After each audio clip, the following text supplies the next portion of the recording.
The Virginia Cable Telecommunications Association and your local cable provider presents Cable Reports.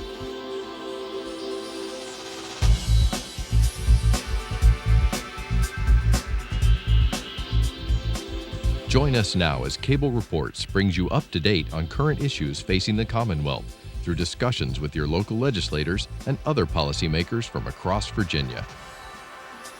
From the General Assembly and the City of Richmond, I'm Woody Evans for Cable Reports, brought to you by the Virginia Cable Telecommunications Association and Comcast, connecting Virginians to their government.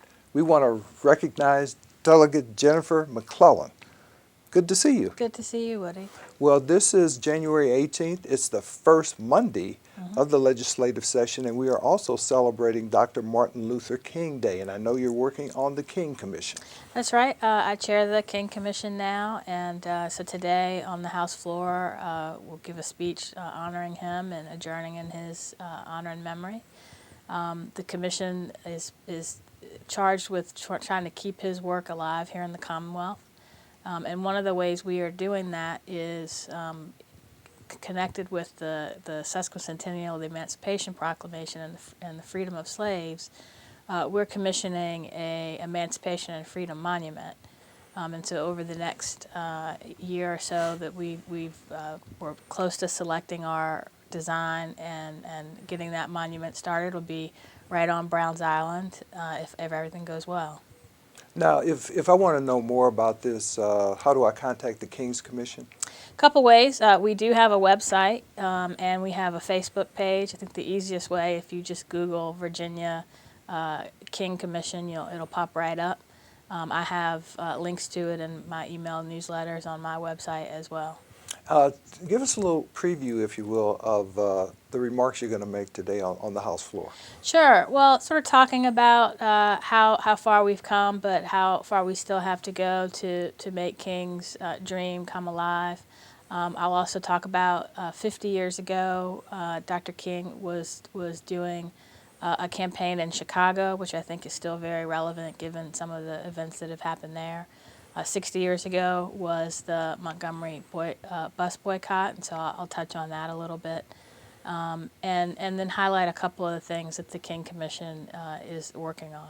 Interestingly enough, I think there's a website devoted to African American legislators who served in the Virginia General Assembly after the Civil War. That's actually one of our projects. And so we, our staff, Brenda Edwards, in working on a resolution for one of them, doing research, discovered that during the Constitutional Convention that came out of Reconstruction and immediately following Reconstruction, there were quite a number of African American legislators, and so we researched them. We got a plaque to them that is now in the Capitol.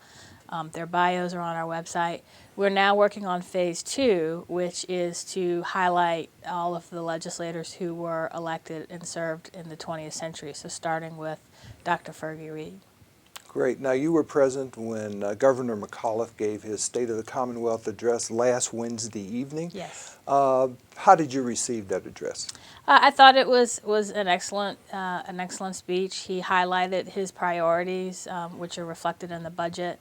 Number one, everybody recognizes that with federal sequestration, even though it's been put off for another 2 years, it's had a lasting impact on Virginia's economy. We were the number 1 or 2 state for receiving federal funds. We also had a whole industry of federal contractors as a result of that. And a lot of that money has gone away and is never coming back, and we could lose even more. And so he's been focused on diversifying Virginia's economy, and I think his number 1 budget priority reflects that. I think there's a lot of bipartisan support for that.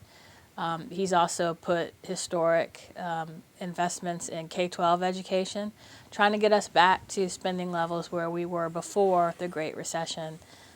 We had significant cuts across the board that led to a number of personnel leaving, and right now our schools, if you ask them the number 1 thing they need, it's money. And so his budget reflects that. He called for sort of bipartisan cooperation and hopefully that we don't get bogged down in political bickering and partisan fights.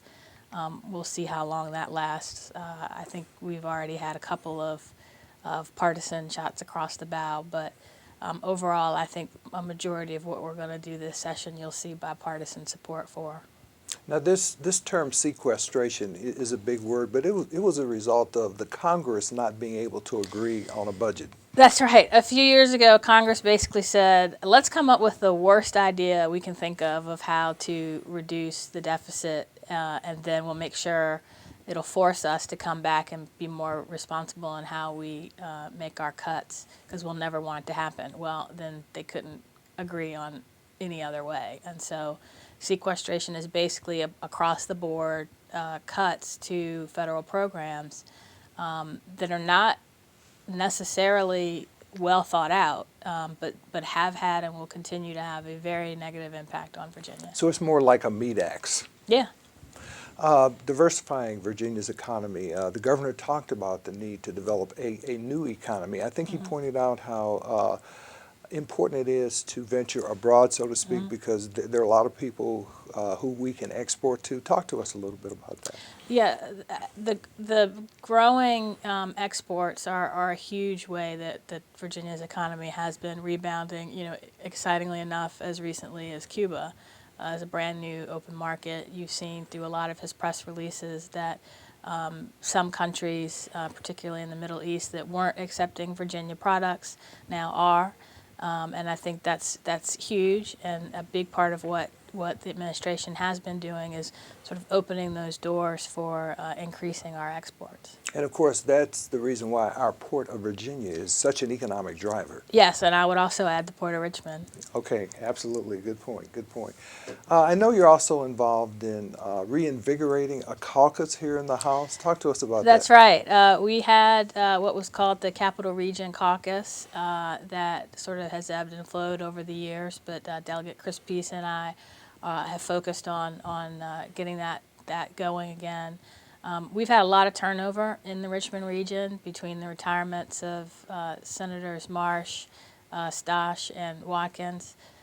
So we have a lot of new people, and this is a way to have the delegations from Hanover, Chesterfield, Richmond, and Henrico meet regularly to talk about issues, bills, and how they might impact the region. Our first meeting this Friday, we'll talk about the budget and how the budget will impact the region. We've invited representatives from the localities to come and talk to us about their priorities. And the goal really is all of the localities have lobbyists, but we as a delegation often don't have time to meet and talk one-on-one because we're so busy with committee meetings and presenting our own bills. So we've carved out a time, both during session and more importantly, when we're not in session, to make sure we are coming together. First, we're getting to know each other, again, because there's so many new people, developing working relationships, strengthening those relationships so that we can hit the ground running when we see an issue, a bill or a budget item that impacts the region. We recognize it and we can act as cohesively as possible as a region. Now, you were instrumental over the last few sessions in dealing with ethics reform, and I know there's a little still going around the edges, so to speak, that you're involved in. Talk to us about that. Sure. The biggest thing I think the ethics bills did was create the Ethics Advisory Council, which is very similar to the Freedom of Information Act Council. And that council's job is to continue to look at our ethics laws, figure out where do we need changes, where do we need reform, answer questions. Anytime you do a big omnibus reform like that, you're going to have questions, unintended consequences. And so our first report, every year we have to give a report to the General Assembly. That report identified some technical fixes to the bill. Things like, we intended to make sure that gifts between a husband and wife, were okay and not subject to a cap, but the way it was written, not sure we did that correctly. So we will have some technical changes along those lines. There are also, they're not council sponsored, but there are additional ethic reforms bills that have been introduced. I'm carrying one for the governor that he really noticed that once the General Assembly is out of session and no one can raise money during session, but there's a period of about a month where the governor can act on bills, either veto, amend, or veto, amend, or sign, and he can raise. Anybody can raise money during that period, and he didn't think that was necessarily appropriate. So the bill would prohibit the governor during that bill review period from raising money. And then once he's done, in the 2 weeks leading up to veto session, when we get lobbied on the governor's actions, the General Assembly members wouldn't be able to raise money. So I'm carrying that for him. And I'm sure there'll be some other bills, because there's some folks that think we didn't go far enough in that ethics bill. And so I think this is going to be a topic that we will continue to talk about for some time. So what are the restraints now that weren't extant 2 or 3 years ago that relate to legislators? I think the biggest thing is tightening up the friend exception. Now gifts to spouses and certain family members have to be reported, whereas before they weren't. And there's a gift cap of an aggregate gift cap of $100 per year from any lobbyist or someone who has a contract with the state. Before, it was basically anything's allowed, you just have to report it. Now there's particularly this gift cap in place to say there shouldn't be this free for all where people can get watches and cars and big things like that. But we also tried to strike a balance so that people could still do their job, and if there's a NAAC Freedom Fund banquet that you have to go to, and that we get a lot of those where as part of your duties you have to attend these events, or travel that's related to your duties, we want to make sure that was still allowed, but that just trips for trips' sake were limited from people who were trying to influence government.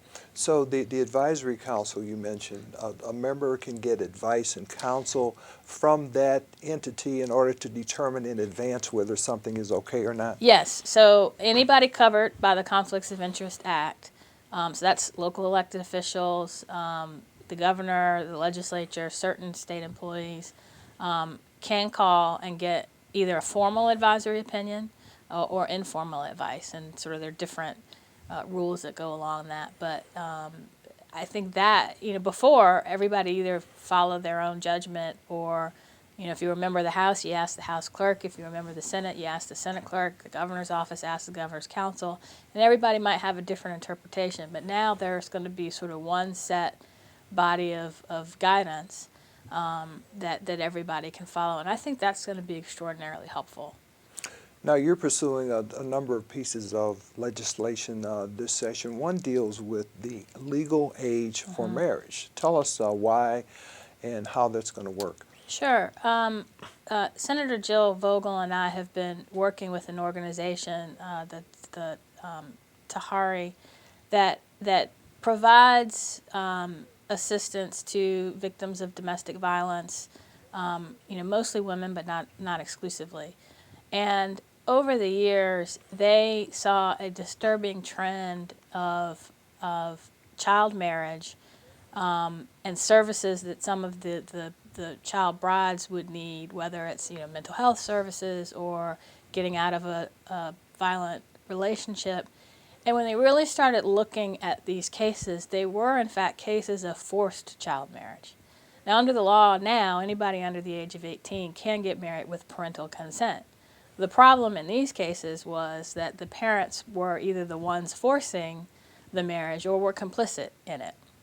So they did a study of Virginia marriages over a 10-year period, and again found some pretty disturbing trends, including a child bride as young as 12 who was pregnant at the time, who married somebody who was decades older than she was.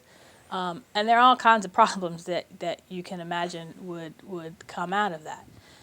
And so and this is a national problem. There were national studies done that showed a number of these marriages weren't in fact forced marriages, and that it wasn't limited to any particular religion, region, culture, race, economic background. And so in trying to figure out how to combat this, one of the cleanest ways is, well, why do we allow child marriage anyway? There are a number of things that, it is illegal to have sex, an adult with a child, anyone under 18, which raises even more concerns if you have an adult marrying a child. So this bill just says if you are under 18, you can't get married unless you are emancipated. If you're emancipated, you're considered to be an adult, and we don't have the same type of issues. But this just outright says if you're under 18, you got to wait. So what's the criteria for emancipation, for example? I don't remember off the top of my head, but basically what the court looks at the individual child and the circumstances they live in and says, is this person, do they have sort of the mental capacity, the sort of ability to take care of themselves as if they were an adult, and they are legally declared an adult.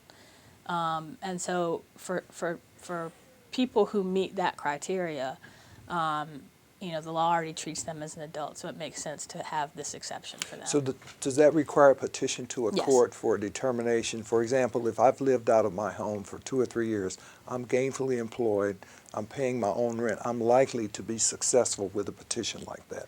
Probably, yes, but Yeah. yes, you have to file a petition with the court, and the court looks at your circumstances and issues a court order that says this child is hereby emancipated. Let's circle back and talk a little bit more about our schools, especially K through 12. You had mentioned that the greatest need is an obvious one, and that's more money. But there are other issues there as well. We had talked earlier off camera about resource officers and some of the challenges that they face in terms of enforcing a school code, for example. Talk to us about what's going on there. Sure. I mean, the big picture is, if you think back to when you were in high school or middle school or even elementary school, I mean, there were things that kids did that were stupid that, got them in trouble, that may not have been then, but are now a crime, or may have been a crime, but given the facts of the case, it was, you don't really need to put this child in the criminal justice system. Over time, in particular, in response to as part of the war against drugs, you saw the rise of zero tolerance policies in our schools, where if this happens, certain things happen. If you bring a weapon to school, you bring drugs to school, then you have to be reported to law enforcement. While that was going on, you also saw a number of what used to be garden variety discipline matters being sent to the courts and to the police. So now we're starting to back away from that. So one of the bills I have, resource officers right now, part of their job is to enforce a school code of conduct. Why do you need a police officer to enforce what is essentially, disciplinary rules? And so that's just one of a number of things that are happening to try to make sure discipline things that don't rise to the level of a crime are handled in the school as part of the disciplinary process. Crimes are reported and handled as crimes in the criminal justice system. But rather than defaulting to everything needs to be reported, let's get back to remembering these are kids. They're going to do things that are stupid, that might technically be a crime, but might not. And let's try to sort it out without putting them in the criminal justice process. And of course, part of that criminal justice process involves the crime of truancy, which I understand is a mandatory prosecution now.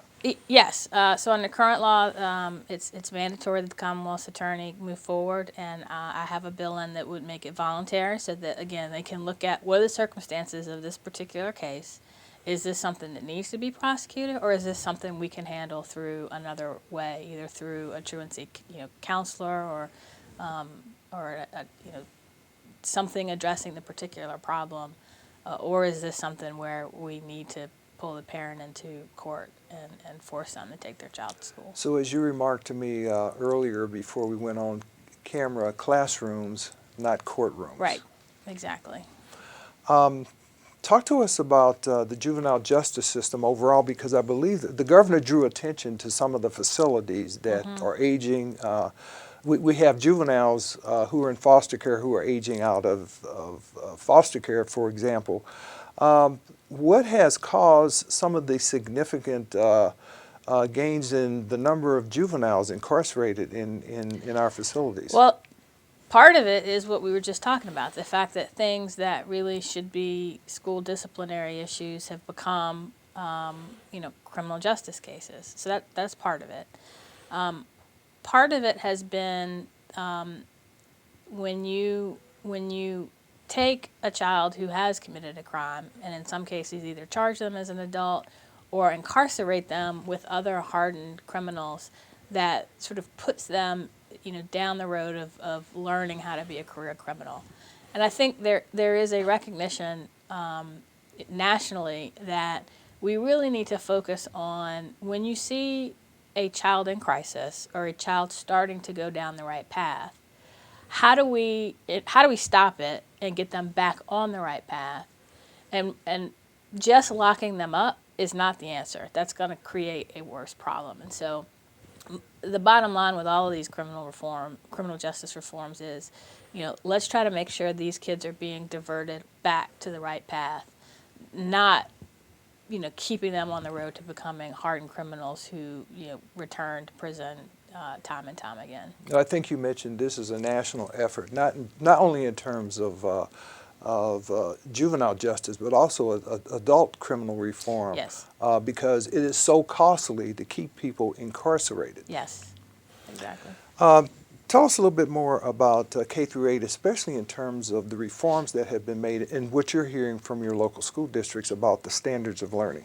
Sure. I mean, so now I have an added interest because my son just started kindergarten in Richmond Public Schools. Congratulations. Thank you. So I've gotten a new, when the teachers and the principal and the parents found out that they had, a legislator right there, I hear a lot.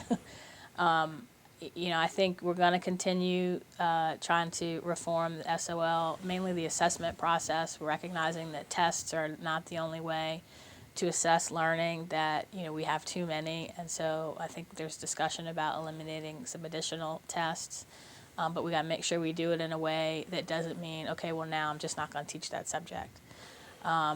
We are starting to hear, there's a lot of talk about pre-K and sort of how to integrate pre-K, students have gone through pre-K into the K-12 system in a way that their gains don't go away over time. And so part of that is ensuring, quality in the pre-K program, but part of that is also making sure once those kids get to kindergarten, they're not being taught the exact same thing they were taught in pre-K. And so I think we've got a lot of work to do there, because I don't think that's been part of the conversation before, but we're starting to recognize that. And how important is reading at the third grade level in terms of a predictor of success or failure for our youngsters? Very important. I mean, all the studies show how important that is, and that's something that we've got top most of our minds. And of course, that failure rate also implicates our criminal justice system, does it not? Yes, because many of them end up either as dropouts or when they come out and can't get a job, may try to find the easy way out. So does the governor's budget include a pay raise for teachers? It does. Teachers and state employees, I believe there's a local match for the teachers, but one of the things we're hearing really is it's hard to keep good quality teachers because they're leaving for better paying jobs. And what about our junior colleges? Obviously, in terms of workforce development, not only for youngsters, but for people who were laid off for a significant amount of time, adults, veterans who are returning from theaters of war, those community colleges play a great role, do they not? They are key, and they are also important to helping make sure that we have enough teachers in the pipeline, particularly on career technical education. I just left the education committee. We had a presentation on a workforce task force that the School Boards Association is doing, and they really talked about how there are a significant number of jobs that we don't have employees ready for in the career and technical fields, and we are trying. Part of that is because we don't have the teachers to teach those courses, and so the community colleges help play a role in making sure we get some of those folks trained so that they can teach the next generation of CTE employees. And of course, not to denigrate our institutions of higher learning, there is a program, the 2+2 program, that allows a graduate of a community college with a certain grade point average to automatically enter one of our institutions of higher learning. That's right. And I think, part of what we need to help people remember is, if you look at society, there are all kinds of jobs that pay all kinds of things. Some plumbers make more than some lawyers, but there'll always be a role for plumbers and beauticians and now these very new high-tech jobs and philosophers and teachers and lawyers and doctors. And we need to make sure that our education system is preparing all of the workforce we need, not just those that will need a 4-year or greater degree, but everybody that we need to fill these jobs. Still with an acknowledgement that science, technology, engineering, math are very important, but so is healthcare. Yes. So are the arts. Yes. As well. Absolutely. And a lot of people don't realize that the arts helps teach math. I mean, one of the benefits of music, and I've seen this with my son, one of the benefits of music is how it will help that child to understand and learn math better. And a lot of times we don't make that connection, but it's a very important connection. So at the end of the session, what will you consider your role here having been a successful one? Well, part of it, I'm now the senior Democrat on the Commerce and Labor and Education committees. Congratulations. Thank you. I still sit on the courts committee, and big part of what I do is looking at the bills that come through there, making sure that they are addressing the needs of our citizens today and in the future in a way that creates the fewest problems. And so that's my #1 priority, I think. And hopefully, the bills that I've introduced, I think, will help address some of those problems. So getting as many of those passed as possible. But when you're in the minority party, a big focus of what you do is try to make sure that some of the things that come out that you might not agree with are the best possible bill they could be that has the least negative impact on your constituents. Well, thank you for being here with us, Delegate Jennifer McClellan. Thank you. Thank you for watching Cable Reports, brought to you by the Virginia Cable Telecommunications Association and Comcast. Until next time, I'm Woody Evans.